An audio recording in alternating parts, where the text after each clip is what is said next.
Y acuérdate, a donde las echas, que mañana tienes que ir a por ellas.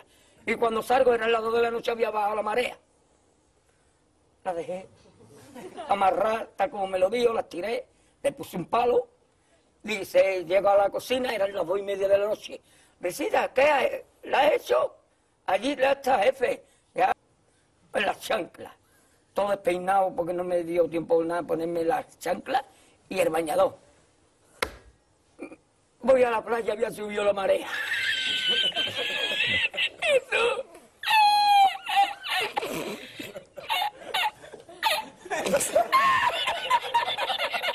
Eso.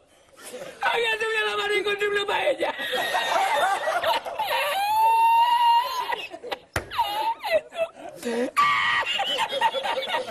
Y la encontré porque estaba la paellera agarrada, metida entre las piedras de Chipiona, del faro.